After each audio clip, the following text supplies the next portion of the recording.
欢迎回到我们的频道，这里是 GL Diary， 我是 Sharon， 我是 Celia。今天呢又是一期长的分享视频，因为最近私下有很多朋友们又来问了很多的问题。对，我们总结了一下他们的问题呢，分为两个，一个呢是我们如何从奖学金 C 类跨越到现在的奖学金 A 类和 B 类，另一个呢是关于我们如何从零开始运行的我们的 YouTube 频道。所以这期视频呢，我们就会对这两个方面详细的进行讲解。那么我们接着看下去吧。今天跟大家分享一下奖学金。奖学金总共有两种， CSE 和其他类的奖学金。CSE 奖学金呢是4年制的，也就是说你从大一到大四本科毕业的这个期间，你的 CSE 等级、奖学金等级都不会改变。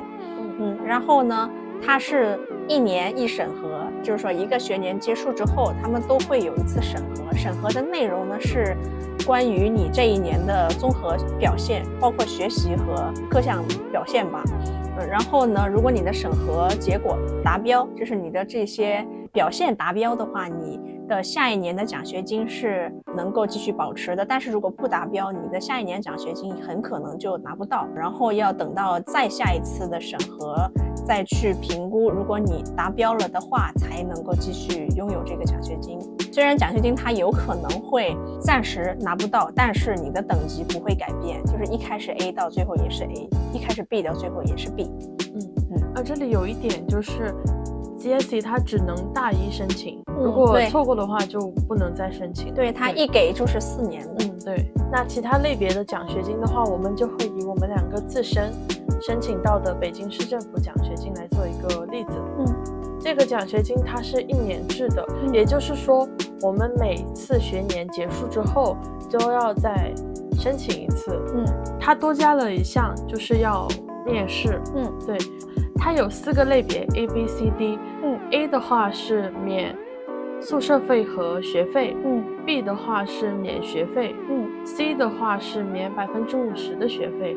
D 的话是免25%的学费。关于 CSE 奖学金呢，我们也去访问了一下学校 CSE 奖学金的同学，然后从他们那里得到了一些信息，然后来跟大家做分享。那么同样的 CSE 奖学金也有不同的等级制，但是它分为3种等级，就是 A 类、B 类和 C 类。A 类呢是免掉你的学费、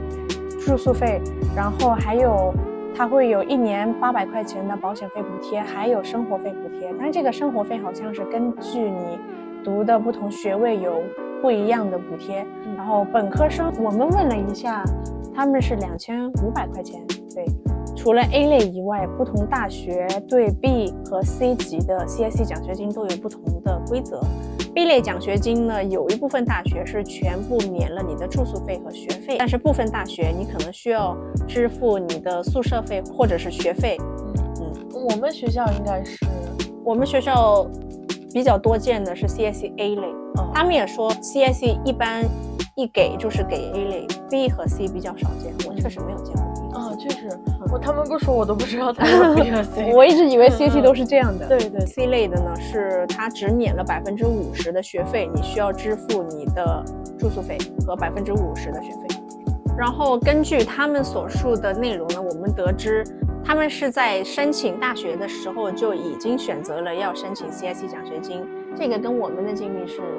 一样的，也像。但是他们呢是必须要申请3所大学，可能是 CSE 奖学金的一个申请的规定，就是说你必须要申请3所大学，你才能够同时去申请 CSE 奖学金。然后据朋友们的陈述，他们的经历是这样的，不同大学对应的是第1志愿、第2志愿和第3志愿嘛。然后通过 CSE 奖学金呢，你的申请书会被发送到你所申请的3所大学，然后通过他们的审核，如果3所大学都没有选择你的话，那么有可能你就申请不上 CSE 奖学金。相反，如果这是你的第1志愿、第2志愿或者第3志愿，他们给你打了电话，就是联系你了的话，也就是说你的奖学金申请成功了。然后你是怎么被分配为不同的 CSE 奖学金类别，这个是取决于你申请时的申请条件，也就是说你上大学之前的所有的成绩单。你没有听错，就是成绩单。也就是说你的高考成绩，因为所有的 CSE 都是，据我们所知，都是通过高考考上来的，就是自己国家的高考考上来的学生。对，就是要看你的高考成绩单。如果你的成绩达标之后，他们好像没有笔试。没有。对，如果你的成绩达标，那你就会被录取。对。但是他们具体是什么样的一个标准，我们不知道，他们也不知道。对。那么以上内容呢，就是 CSE 奖学金获得者的同学们跟我们分享的所有内容。同样我们也会以我们的经验来跟大家分享一下北京市政府奖学金的申请。在这里呢，也跟大家说一下我们申请北京市政府奖学金的经历。首先我们申请的时候是在学校规定的申请奖学金的时间内申请的。它会有2场，一场是专门申请奖学金的同学去申请的，它会有时间限制。之后一场是自费学生申请奖学金的一场面试。对，那我们申请的时候是奖学金申请的那一批。我们在申请大学的时候，他就直接就问你了。可能其他大学的话，就是对不同大学的申请表的。对，可能他们是另外一种方式，会询问什么的。我们当时申请了4所大学，但它并不是所有大学的那个大学申请表都有这一项。只有我记得是好像只有北理工，武汉也有。对，只有这2所学校有。对，那我们当时在填写北理工的时候是填了50%的奖学金，因为我们也不敢保证嘛，如果报得太高的话，我们也怕被刷下来就申请不到奖学金，所以保底起见我们就申请了50%。那最后呢，也就是说 C 类的。对 C 类的。那最后的话我们经历过层层的面试、笔试、申请，然后获得了50%的奖学金。那么我们从大一刚入学开始就属于是 C 类的奖学金。但是大一的第1个学期是在疫情，当时是疫情，是大一下学期我们才来到的北京嘛。但是当时疫情还没有完全的平息，然后我们又刚来到这里，还有很多事情还没有处理好，就是不太有时间去参加学校的活动或者社团这些。所以呢，然后大一学年结束之后的奖学金审核里面，我们的就是申请书里面就没有太多内容可以写。因为一般要把你这一学年的所有参加的活动，还有就是你各方面的表现，要把它浓缩的写进去嘛。但是我们大一压根就没有太多户外活动可以写进去，因为我们没有太多时间去参加，所以就没有太多的内容可以写。然后毫无悬念，除了 GPA 分数比较高以外，其他就是一点新意都没有嘛。所以就还是大2学年还是以继续 C 类奖学金。对，看过之前视频的朋友都知道，我们从 C 类奖学金到现在 B 类和 A 类的奖学金，有一个跨越。这其中的一些经历也跟大家分享一下。转变的过程是在大2。起初上学期的时候，我们积极的参与了学校的社团活动、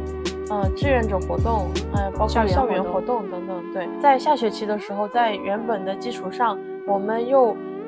很有幸的就是帮到了老师一些学校的后勤类工作吧。对，之后在大2期末的时候，我们也有幸的参加了一个实践类的活动。因为以上这些活动，我们在写年度申请表的时候，我们有更多的东西可以写，然后有更多的内容可以表达。所以对，可能老师也看到我们确实有在改变。我们觉得可能是因为这些因素吧，所以让我们能够拿到现在的 A 等和 B 等的奖学金。但是我们俩整个大2学年参加的所有活动都是一样的，然后做的工作呢都是差不多的那种。但是在审核完之后出来的奖学金结果呢，却是一个是 A， 一个是 B。但是为什么呢？然后我们当然也不得而知，这个是老师审核之后做出的决定。他们审核的制度我们也不可能知道，学校也不会公布这种审核的标准是什么样的。但是也有很多人特别好奇，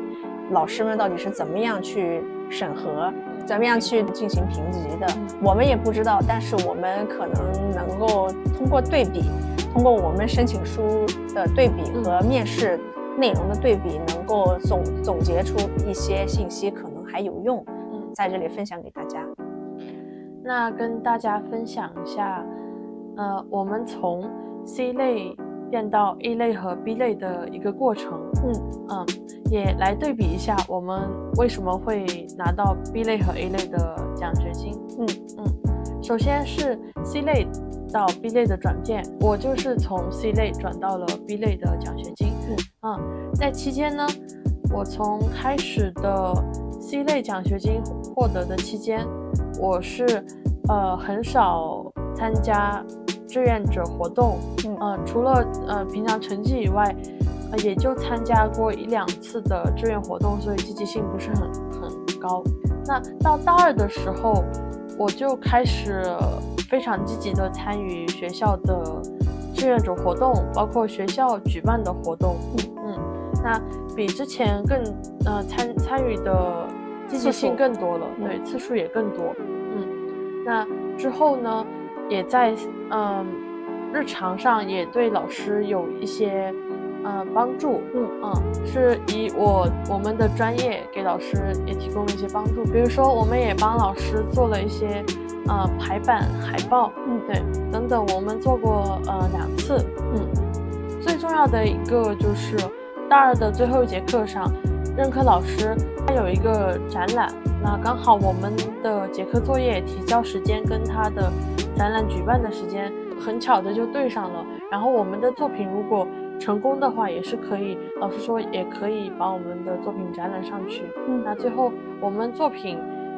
成果出来之后，老师也挺满意的，我们的作品也被展览到了那个展上。对，以上的情况是我从 C 等级到 B 等级的一个过程。我们觉得变化最大的可能就是刚刚说的老师让我们参的这个展，因为它是一个社会实践。对，真的是非常感谢任课老师给予我们这次机会。包括他当时一直非常的鼓励我们，就是各种的加油打气，就是同学们一定要加油呀，就是能赶上这次展的话，一定会非常精彩什么的。对，老师非常的鼓励，非常感谢老师给予的鼓励和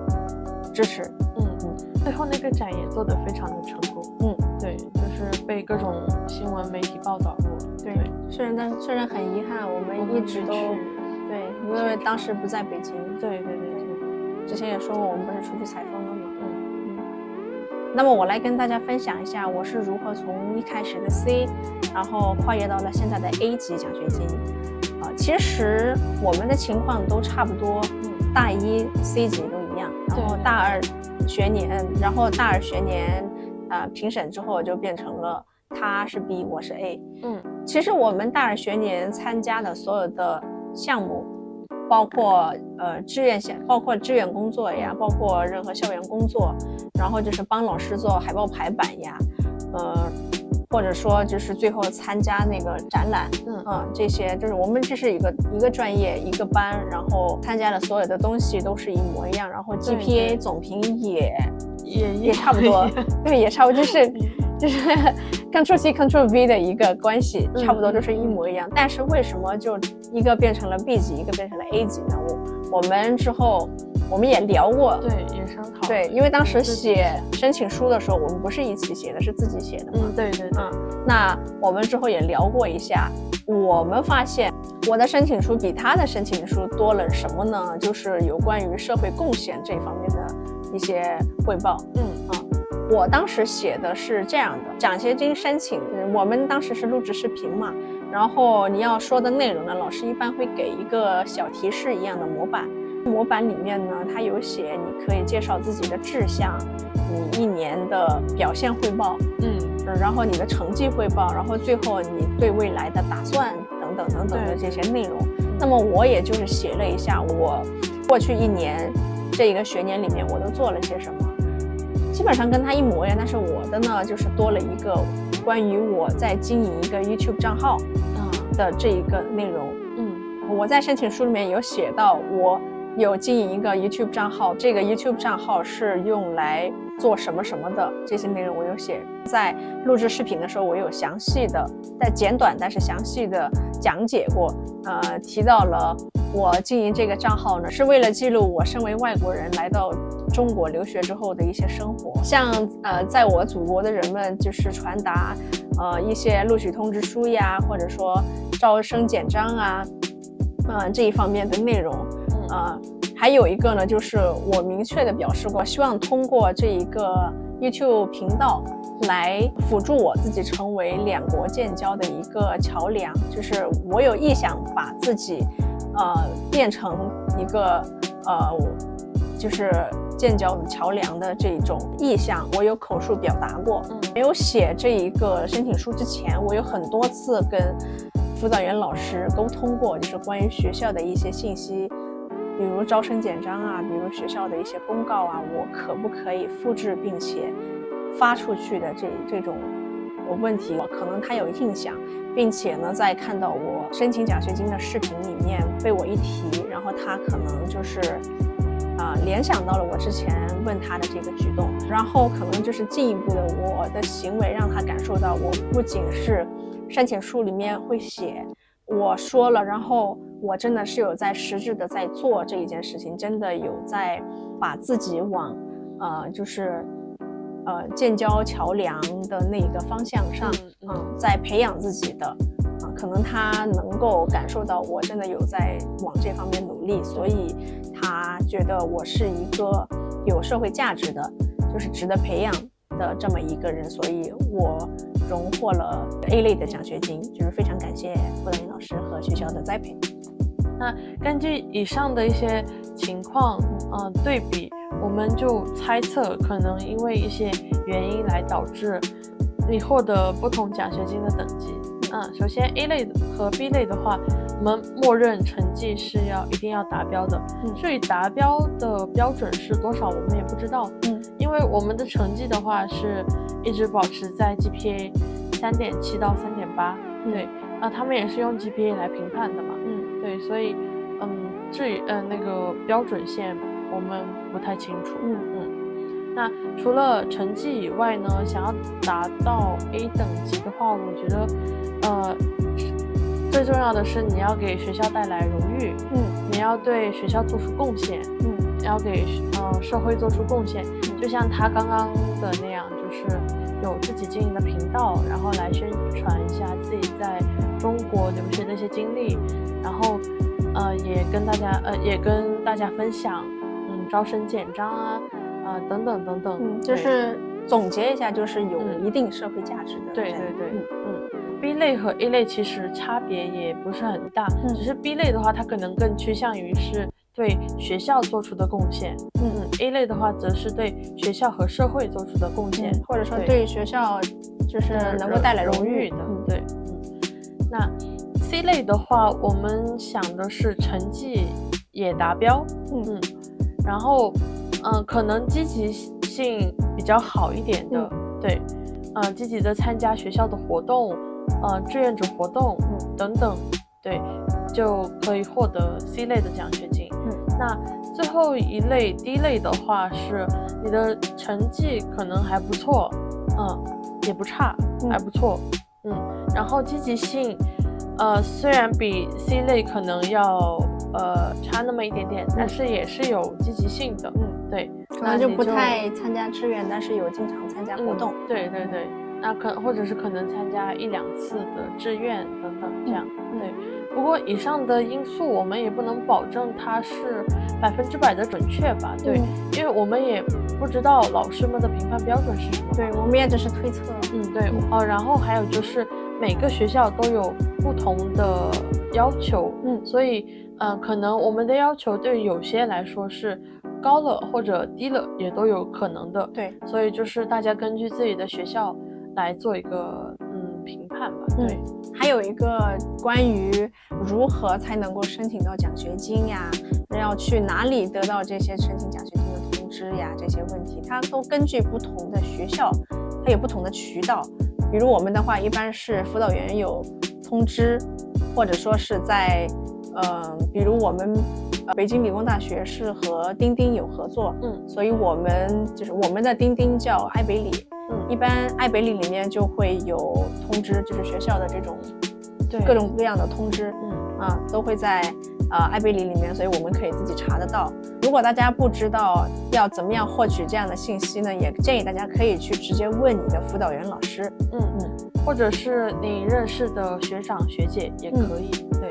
那么以上就是我们根据自己的情况来做的分析，然后在这里分享给大家。因为最近有很多的朋友在私下私信我们，就是问了很多你们是怎么申请的呀，是不是成绩一定非常重要呀，什么什么的，对，一堆的问题。那么我们在这边统一的回复啦。如果回复的没有很周到的话呢，请大家在评论区留言。也有什么疑问的话也可以提出来。对，就大家在评论区留言的话呢，就是